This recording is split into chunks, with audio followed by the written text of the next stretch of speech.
सोचिए आप एक जॉब के लिए अप्लाई करें और रिजेक्ट हो जाए।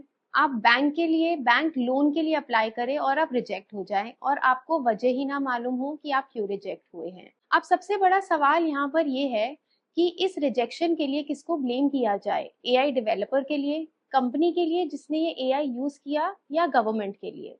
अब इसी प्रॉब्लम को सॉल्व करने के लिए इंडिया गवर्नमेंट लेकर आ रही है artificial intelligence ethics and accountability bill 2025। Artificial intelligence is rapidly being used by a lot of companies, sectors, and even the government of India. AI is being used in healthcare sector, in banking system, surveillance, in credit rating, in credit scoring.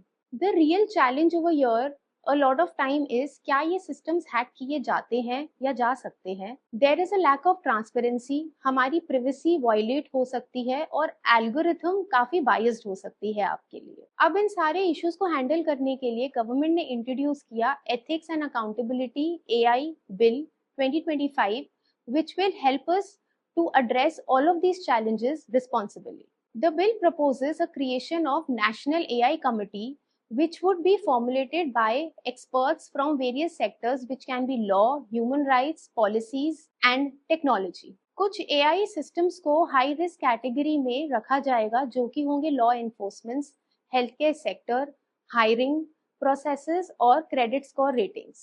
Companies which are deploying AI would have to let the person know that where the AI is being used. जो AI based surveillance cameras होते हैं उनको overlook करने के लिए, उनको responsibly use करने के लिए एक अमेंडमेंट लेकर आया गए हैं स्पेशली सर्विलेंस के लिए। Now a very important part of the bill is penalties. अगर कोई कंपनी AI को मिसयूज करेगी तो वो पेनल्टी और फाइन भी अट्रैक्ट कर सकती है which can go up till ₹5 crore, which is a lot. So बहुत रिस्पॉन्सिबली कंपनीज को यूज करना होगा जिससे वो अकाउंटेबिलिटी मेंटेन कर पाए।